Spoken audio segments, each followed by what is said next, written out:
Muy bien, en esta hora de la misericordia, a las 3 de la tarde, en esta linda ciudad de Querétaro, vamos a continuar en este retiro con esta próxima reflexión, pero comienzo primero con la lectura de la palabra donde el Espíritu nos quiera llevar.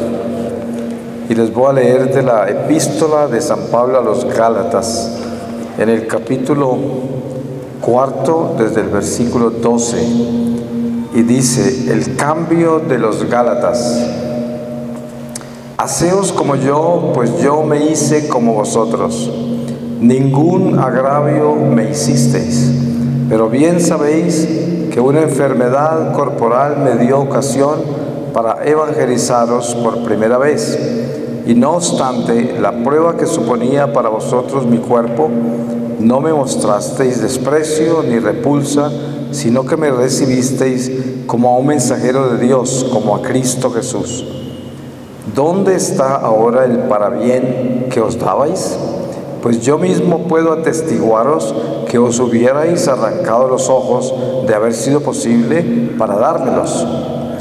¿Es que me he vuelto enemigo vuestro diciéndoos la verdad? Ese interés por vosotros no es bueno. Quieren alejaros de mí para que os intereséis por ellos. Bien está ser objeto de interés para el bien, pero siempre y no solo cuando yo estoy entre vosotros. Hijitos míos, por quienes sufro de nuevo dolores de parto hasta ver a Cristo formado en vosotros. Quisiera hallarme ahora en medio de vosotros para poder acomodar el tono de mi voz, pues no sé cómo habérmelas con vosotros. Palabra de Dios. Pues voy a hablarles a ustedes de el espíritu del engaño, especialmente lo que estamos viviendo en la iglesia hoy. Tanta confusión, tanto falso profeta, tanto mensaje raro y tanta gente engañada. Nosotros conocemos el Evangelio porque se nos ha sido revelado por el Señor en la iglesia a través de toda la catequesis que hemos recibido como católicos desde niños. Y por eso, teniendo toda esa sabiduría, todo ese conocimiento, sin embargo llega el enemigo y nos siembra la cizaña a través de todo tipo de mensajeros, a través de algunas veces sacerdotes confundidos o líderes laicos que buscan poder y fama y dinero algunas veces, otros que están desequilibrados mentalmente, otros que simplemente son irresponsables, y tenemos todo este mensajerío tan increíblemente destructivo que nos aleja de la verdad, que nos aleja del Evangelio, que nos aleja de la sencillez y la profundidad de nuestra fe. Ustedes saben que nuestra fe católica es la verdad, es Jesucristo, es el camino, es la vida. No necesitamos buscar absolutamente nada nuevo en ninguna parte, ni siquiera en la iglesia misma, porque la iglesia tiene todas las verdades reveladas. No hay nada nuevo bajo el sol. Jesús nos reveló todo, absolutamente todo, y nos dijo que el último día solo lo conoce Dios, nadie más, solo el Padre. El Padre es el único que lo conoce. Sin embargo, encontramos toda esta información absurda, hablando del fin, de que va a ser en un mes o mañana, o el cometa que viene, o yo no sé cuántas catástrofes, y todas estas enseñanzas horribles, gente persiguiendo al Santo Padre, persiguiendo a la iglesia. Hay muchas cosas malas que están sucediendo en la iglesia hoy. Sabemos que somos una iglesia poblada por seres humanos. La iglesia es Cristo mismo, que es la cabeza, y la iglesia es divina en su esencia, porque es una revelación del Espíritu Santo a la humanidad por voluntad del Padre en la encarnación del Hijo. Pero en la parte humana de la iglesia, nosotros somos llamados a ser piedras vivas del templo de Dios. Eso hemos sido llamados a hacer. ¿Y qué quiere decir ser piedra viva? San Pablo lo explica muy bien. Él dice: en mí se completan los dolores que faltan completarse para el cuerpo místico del Señor. Todo el sufrimiento, los dolores, la prueba, el peregrinar por esta vida terrenal, en su carne, hablaba él, se completaban también eso que falta. Y cada uno de nosotros está completando eso que falta del cuerpo místico de Jesús, que debemos completarlo hasta la parucía, hasta que el Señor regrese. Eso es lo que estamos haciendo en Economía de la Salvación. Estamos construyendo este edificio espiritual. Y para que nosotros podamos ser esas piedras vivas que están en la iglesia, como células que están conectadas unas con otras, formando ese edificio como parte de esa construcción, pues necesitamos estar unidos a lo que la iglesia nos enseña, sin ser curiosos ni noveleros y estar buscando cosas que no necesitamos, estar escuchando mensajes que no necesitamos. Dentro de este recorrido que tenemos,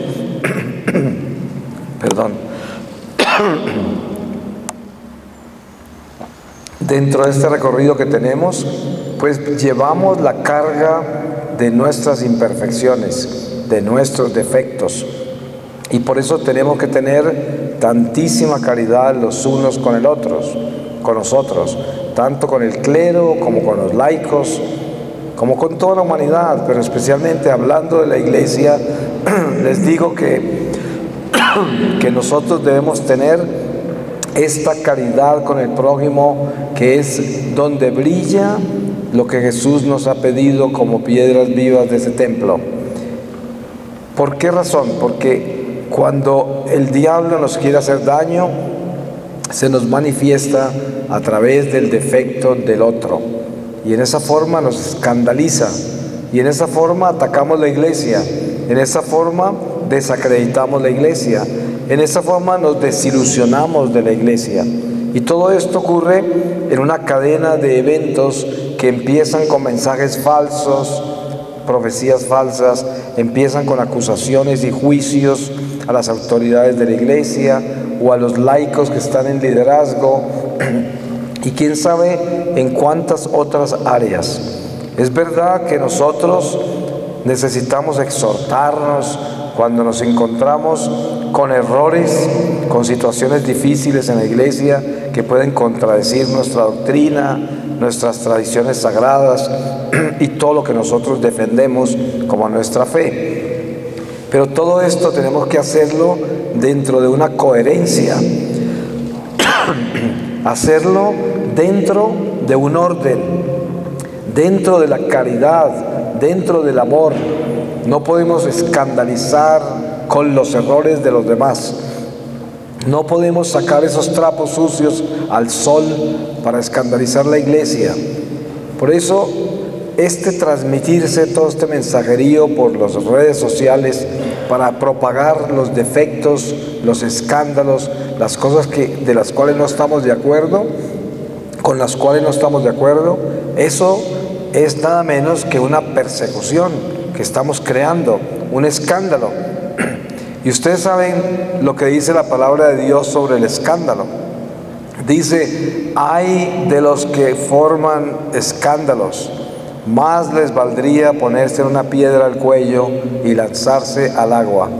Y ustedes saben que mucha gente tiene justificado el escándalo, porque creen que tienen el derecho de escandalizar, porque están quejándose de algo muy malo que está sucediendo. Y es el mismo diablo el que impulsa estas cosas, porque para uno solucionar cosas que están oscuras, que están erradas, cosas que se están haciendo en la iglesia con las cuales uno no está de acuerdo, no hay necesidad de hacer escándalo, no hay necesidad de propagar el error. Lo que hay necesidad es de unirse en una forma dentro de la iglesia para exhortar estas situaciones en privado dentro de la iglesia, para asegurarse que esta ropa sucia se lave en la casa, para asegurarse que se hacen las cosas tal y como nos enseña el Evangelio.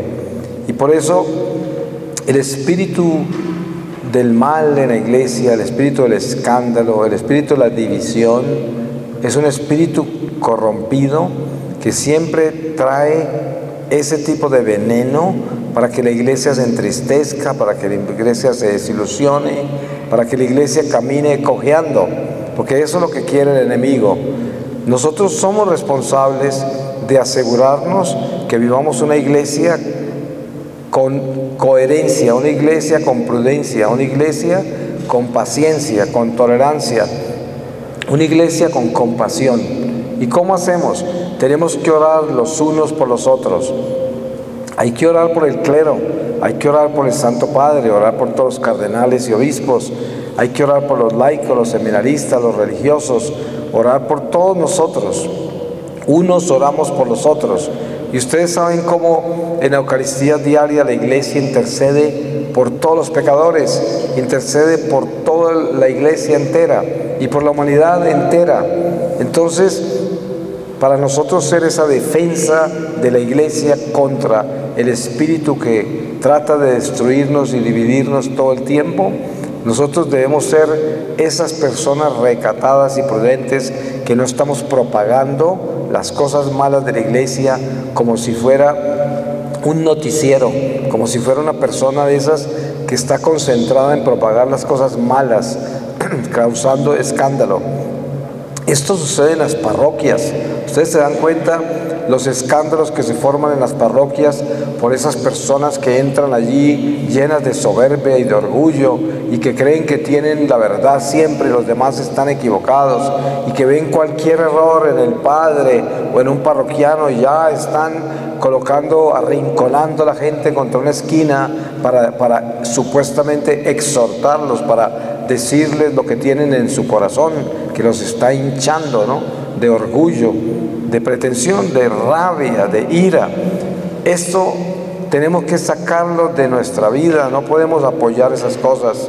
Que nosotros seamos esas personas que tienen paz, que tienen amor, que tienen gozo y que todo lo hacen en esa paz. Inclusive los reclamos, las quejas que tengamos, las debemos hacer en ese orden, no propagando las cosas malas, por lo menos las que creemos que son malas, que muchas veces nos equivocamos también y calumniamos, y sobre todo cuando estamos propagando noticias de las cuales todavía no hemos hecho un discernimiento necesario. Dios quiere siempre que la iglesia en este peregrinar por el mundo peregrine de la mano del Evangelio en todo momento. Esa es nuestra guía, el Evangelio.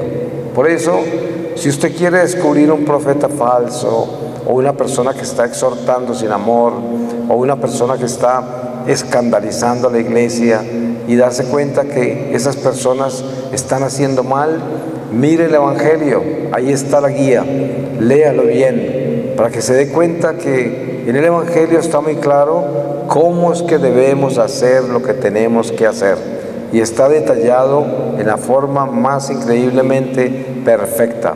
Si acaso no le alcanza a usted el Evangelio, entonces empiece con las epístolas, léase las cartas de los apóstoles para que se dé cuenta que aún más detalles hay ahí. Y si no tiene suficiente, entonces éntrese a los libros sapienciales y ahí encontrará unos niveles de sabiduría increíble que lo guían por todos los estados diferentes de la vida.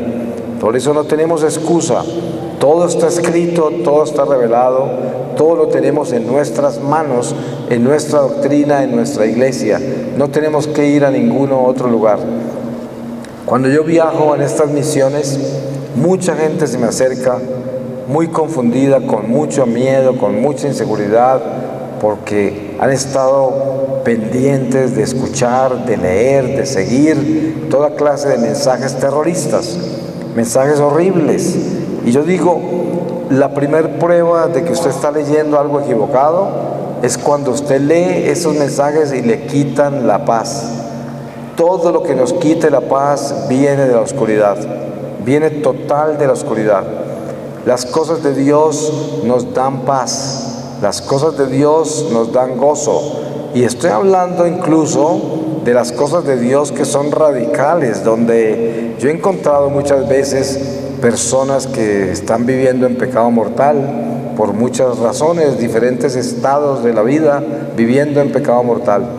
Y hablando con ellos, la pregunta siempre es, ¿qué es lo que tenemos que hacer nosotros? No hay sino una respuesta. La respuesta es, tienen que dejar el pecado. Esa es la única respuesta. Es como el que fuma y pregunta, ¿cómo hago para dejar de fumar? La respuesta es solo una, dejando de fumar. Así como empezó a fumar, así deja de fumar. De la misma manera, si entra en procesos, si entra en toda clase de sistemas, primero que todo porque usted no quiere dejar lo que tiene que dejar. Y segundo, es porque usted no confía de que Dios nos da a nosotros la fuerza para colocar el hacha sobre la raíz y cortar el vicio del todo, desde la raíz, el vicio, el pecado. Entonces, hay una sola forma de vivir la vida en Cristo, y esa es colocándole el hacha a la raíz del pecado y cortándolo. Es la única forma. No podemos vivir mediocremente, tibiamente. No podemos vivir a medias. Tenemos que vivir o 100% con el Señor o 100% con el diablo. Eso es lo que es. Por eso la palabra de Dios dice, es sí, sí o no, no. En la mitad no hay nada. En las cosas de Dios no hay una zona gris. No existe la zona gris. Ustedes ven a muchos teólogos modernos, muchos sacerdotes liberales, muchos laicos que están protestantizados en su forma de predicar y vienen a decir, ay, ¿por qué somos tan duros con nosotros mismos? No os echen esas cargas encima. El Señor nos conoce. Así somos pecadores, miserables, llenos de debilidad. Él nos perdona. Usted no se preocupe. ¿Usted qué clase de catequesis cree usted que es esa? Pues esa no es la catequesis que Jesús predicó. Ustedes en algún pasaje del Evangelio han escuchado un lenguaje de esos, de un apóstol de Jesús, de algún profeta. Nadie nunca habló así, ni habla así en la iglesia que es obediente a Dios. Así no se habla. Sí, Dios es misericordioso. Sí, Él nos perdona los pecados, pero nosotros tenemos que tomar una decisión radical de conversión. Esa decisión tiene que estar hecha. La conversión radical de que yo o obedezco a Dios o no le obedezco. No puedo vivir en la mitad, ahí no hay nada. Esa mediocridad, si nos sorprende al final de esta vida, puede convertirse en algo fatal. Y eso no se lo recomiendo a nadie. Hay gente que piensa que es muy difícil tomar una decisión radical, porque han estado negociando con la vida, han estado negociando entre el bien y el mal todo el tiempo, y lo tienen perfectamente justificado, perfectamente. Y se encuentran por ahí el curita liberal y los laicos que tienen el cerebro por allá puesto en otras cosas, y los apoyan en ese tipo de mediocridad, negociando entre el bien y el mal. La realidad es que hay un solo camino, y ese solo camino en Jesucristo es absolutamente radical. Eso no quiere decir que cuando entramos en Cristo en obediencia, eso no quiere decir que ya llegamos y que ya nos convertimos y que ya estamos haciendo lo correcto todo el tiempo. Para nada, porque somos seres imperfectos y pecadores y podemos caer, podemos cometer errores. ¿Cuántas cosas nos salen por esta boca, manipuladas por la lengua, que nos arrepentimos en el mismo instante que las decimos? Como dice San Pablo, el mal que no quiero hacer es el mal que termino haciendo. Eso ocurre en nosotros todo el tiempo. Y por esa razón no podemos negar nuestra naturaleza. Pero eso no impide de que nosotros estemos constantemente trabajando en superarnos, parándonos, corriendo cuando caemos, corriendo a la reconciliación. Corriendo hacia la reconciliación. Porque para eso Jesús nos dejó los sacramentos, ¿Ustedes qué creen? Lo primero que hizo Jesús cuando se le aparece a los discípulos en ese cuarto donde estaban orando en la resurrección del Señor, fue que los envió y dijo: aquellos a quienes le perdonéis los pecados les quedan perdonados, y a quienes se los retengáis les quedan retenidos. El sacramento de la confesión lo instituyó en ese instante. Y no dijo que todos los bautizados podían perdonar los pecados. Él envió fue a los apóstoles a que hicieran eso, que eran los sacerdotes. ¿Y por qué hizo eso el Señor? Y fue tan importante que lo hizo apenas resucitó. ¿Por qué? Porque esos son pilares de la iglesia, son sacramentos. Ya había instituido la Eucaristía en la última cena y la consagró en la cruz con su muerte y crucifixión. Pues cuando resucitó nos da el sacramento de la reconciliación, porque ya Él había resucitado, ya nos había liberado, ya había pagado el precio por nuestra libertad. Entonces ya podíamos ir a confesarnos, a arrepentirnos, y ya el Espíritu Santo nos perdonaría nuestros pecados, nos los perdona. Entonces, en esta vida que Dios nos ha dado, pidiéndonos esa radicalidad que Él nos pide, porque se acuerdan cuando Él habla de la ley de Moisés y cómo dice, cómo la va comparando con la que Él está perfeccionando, y habla, por ejemplo, os han dicho que no debéis matar, pero yo os digo que el que odia a su hermano ya mató.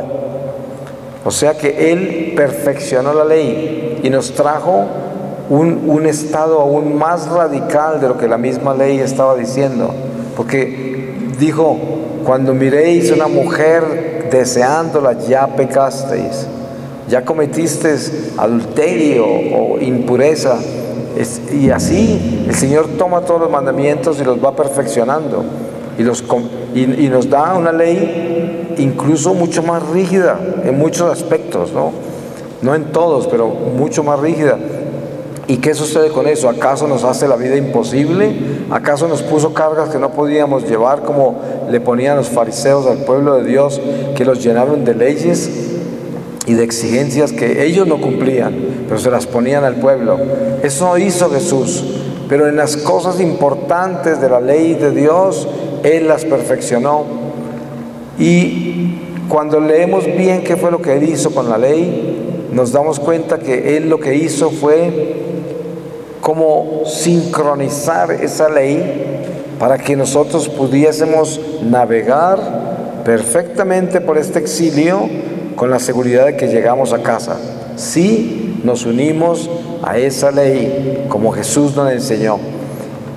Por eso la conversión nuestra tiene que ser radical de verdad, tiene que ser total. Todos tenemos muchas debilidades. Una de las debilidades más graves para superar son las debilidades de la carne, especialmente la impureza sexual. Ese desorden es muy complicado de ordenar, muy complicado. Yo mismo he tenido que vivir eso en mi vida. Antes de mi conversión yo era una persona mujeriega, desordenado, promiscuo, y eso lo consideraban normal, porque yo vivía en un mundo decadente, artístico, y con esto no digo que todos los artistas son así, sino que yo era así, y era un mundo decadente. Cuando encontré al Señor, cuando el Señor me encontró a mí, me rescató de la oscuridad, me mostró exactamente lo que es el pecado, y especialmente ese pecado de la impureza, que la Virgen de Fátima le dijo a los pastorcitos que ese es el pecado por el que más personas se condenan, el pecado de la impureza. Entonces, esas debilidades que tenemos nosotros son como una pesadilla, porque nos están asaltando todo el tiempo, nos están empujando a caer sobre ese abismo que tenemos abierto por causa de esa debilidad. Pero no hay imposible para Dios. Cuando nosotros nos dedicamos, nos concentramos a superar una debilidad, nos arrodillamos y renunciamos a esa debilidad con todo el corazón, con todas las fuerzas de nuestro ser, la superamos. La superamos. se puede superar. Eso no quiere decir que no sigue palpitando y sigue tratando de inclinarnos, pero ya no tiene fuerza. Yo lo he probado en mi vida misma. No estoy exento al pecado, no estoy exento a caer, no estoy exento a nada. Yo soy un mortal de carne y hueso como ustedes, pero sí sé que poniéndole toda la fuerza en contra de una debilidad, esa debilidad deja de tener poder sobre nosotros. Ahí está, como una serpiente que tiene el pie sobre la cabeza. Ahí está. No se le puede quitar el pie porque nos muerde, nos envenena, pero sí se le puede poner el pie sobre la cabeza a esa serpiente. Y podemos caminar sin que esa serpiente nos muerda, sin que nos domine como nos dominaba antes. La paz que esto trae, la paz tan enorme. Tengan en cuenta, yo les pongo un ejemplo de este pecado de la impureza.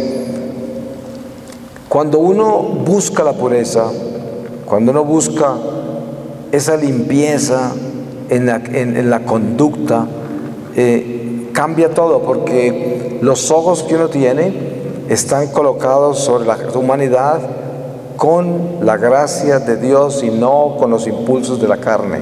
Ya no es la carne la que mira, sino que es el corazón en el Espíritu Santo el que mira, y son dos miradas muy diferentes. Ustedes se han dado cuenta, las miradas de la carne, todo el mundo las conoce. ¿Cuántos no miramos con la carne? La diferencia de la mirada del Espíritu es que la mirada del Espíritu está en el amor de Dios y está mirando a la criatura como una criatura de Dios. Está mirando al ser humano como una persona de Dios, la respeta, no le quiere hacer daño, no la quiere violentar, no la quiere invadir, no la quiere irrespetar, la quiere honrar como un hijo de Dios, así, hombre o mujer. Se honra esa criatura. Todo cambia con la pureza, todo cambia con la obediencia a Dios. Ese vicio de la impureza se voltea y se convierte en una virtud, la virtud de la pureza, que es el opuesto a la impureza.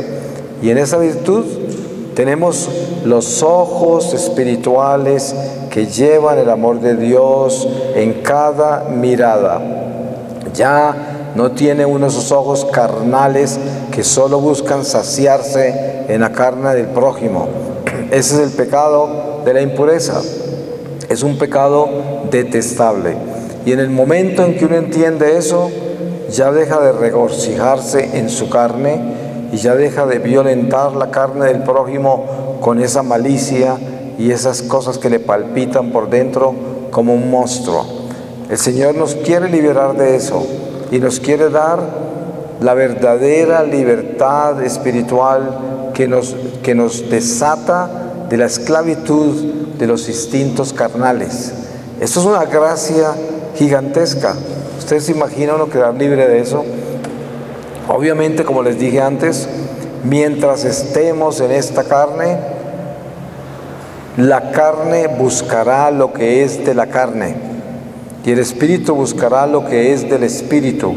Por lo tanto, si nosotros estamos buscando las cosas de Dios, las cosas de arriba, las cosas espirituales, pues la carne no tiene mucha fuerza. La tenemos atada al espíritu y caminamos con ese espíritu en todo lo que hacemos. Y eso es lo que quiere el Señor que hagamos, que logremos, para derrotar ese espíritu malo del que yo comencé hablándoles. De ese espíritu malo por el cual nombré esta reflexión. Porque ese espíritu malo que divide la iglesia, que confunde al pueblo de Dios, que nos tienta, que nos inclina a hacer lo que no debemos hacer, lo que no queremos hacer muchas veces. Ese espíritu se domina cuando nosotros podemos vivir bajo una conversión sincera donde radicalmente tomamos decisiones. Es importante. Ustedes saben perfectamente y lo han visto con sus propios ojos cuando una persona ha tomado una decisión radical de conversión. Y yo no estoy hablando de una persona que se porta como un fanático, o una persona que está llena de escrúpulos, o una persona que está descargándole el libro de la ley a todos los demás. No estoy hablando de eso. Estoy hablando es de una persona que tomó una decisión radical de caminar con el Evangelio tal como el Señor nos lo reveló, y esa persona ya es una persona que ni siquiera ocupa el espacio que estaba ocupando, porque es una persona que fluye como el agua. Ustedes se han dado cuenta lo pesada y lo gigantesca que es una persona que está ensimismada, que es egocéntrica, que es solo acerca de sí misma o de sí mismo. Esas personas ocupan mucho espacio, necesitan mucha atención y son susceptibles hasta el punto de que todo las ofende o los ofende y los confunde o las confunde. ¿Por qué razón? Porque son muy grandes, porque son todo carne, porque están metidas en su pecado, en su miseria. Pero cuando una persona está radicalmente convertida y está caminando con Dios y no es escrupulosa, ni vanidosa, ni orgullosa, ni soberbia, sino que es una persona humilde, que reconoce su pecado, que lo detesta, que compadece al prójimo, tiene compasión con la gente, porque sabe que también son esclavos de pecados horribles. Y cuando una persona es así, es una persona que fluye como el agua, no ocupa espacio, ni siquiera lo sentimos, ni siquiera sentimos su presencia, porque son personas que no tienen ningún interés en ocupar ningún espacio, están en el espacio de Dios, que es el espacio de ese silencio amoroso del Padre que fluye entre nosotros, que es omnipresente, pero que no violenta a nadie, que no se le impone a nadie y que no está buscando a nadie, sino que está con todos. Esta realidad espiritual es el dominio del espíritu maligno, es el dominio, es de la única manera que lo podemos dominar, de la única manera que lo podemos atar, de la única manera que nos podemos liberar de ese tipo de flagelo, de ese tipo de esclavitud. Hay muchas situaciones en la vida con cada persona. Si pudiéramos escribir los estados en que cada uno de nosotros nos encontramos en este mismo momento acá, sacaríamos una enciclopedia con toda seguridad, porque es increíble todo lo que cada uno de nosotros vivimos, y no necesita irse a recorrer el mundo para vivir mucho, necesita solo ser humano. La gran vivencia de nuestra vida está en el interior, ahí es donde está la gran vivencia de nuestra vida, sin necesidad de recorrer una sola milla hacia ningún lugar terrenal. La existencia interior del hombre es donde está todo, absolutamente todo lo que está sucediendo. Si usted se va de Querétaro para París, todo lo que lleva por dentro se lo lleva para París. No puede escaparse de eso. Por eso, lo que nunca se mueve es lo que llevamos por dentro, esa procesión que llevamos por dentro. Hay personas que tratan de escaparse de sus cosas yéndose a otros lugares y no saben que el problema lo tienen por dentro, y cambiar de lugar no soluciona nada, no cambia nada, tal vez momentáneamente, pero luego van a caer en lo mismo, porque es por dentro que tienen que ordenar sus cosas. Y le cuento una cosa, por experiencia se los digo, nadie puede ordenar toda esa existencia interior sino Dios, es el único. Usted no puede, usted jamás podrá quitarse de encima todo eso que está en procesión por dentro de usted, esas marchas que lleva. Pero cuando entramos en el Espíritu de Dios en una conversión sincera y radical, comienza a limpiarse la casa interior, se comienza a limpiar y se comienzan a sacar todos los demonios que están escondidos en los closets del corazón. Y cuando menos pensamos, nuestra vida comienza a volverse una vida sencilla, una vida elemental, básica, y nos volvemos personas pequeñitas, dejamos de ser tan grandes, tan importantes, tan distinguidos, que nos merecemos tantas cosas. Dejamos de tener tantos programas, tantas ideas, tantos proyectos y ya nos convertimos en alguien sencillo. Yo le aseguro que una persona sencilla, cuando logra hacer una cosa, la hace en una forma extraordinaria. En cambio, el pretencioso, que está lleno de proyectos porque se considera muy importante, muy distinguido, esa persona al final termina haciendo nada, o lo que hace lo destruye, termina destruyéndolo. Así sea el éxito más grande.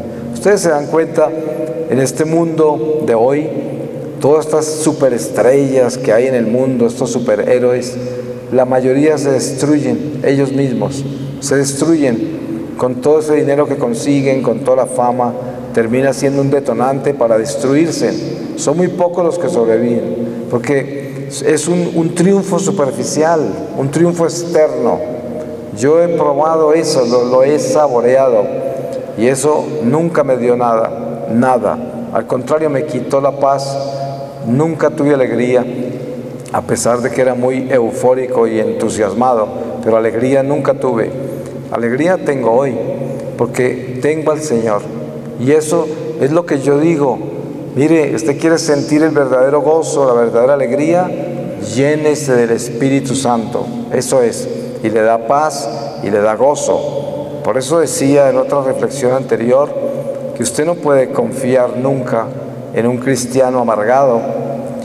No estoy hablando del cristiano que está pasando por dificultades y tribulaciones, no tiene por qué estar saltando en un pie porque está amargado de las tribulaciones. Yo estoy hablando de aquel que todo el tiempo es una persona miserable y se profesa como católico y está siempre en la iglesia y está por ahí de rodillas todo el tiempo, pero tiene una amargura, no tiene paciencia, se nota que no tiene amor.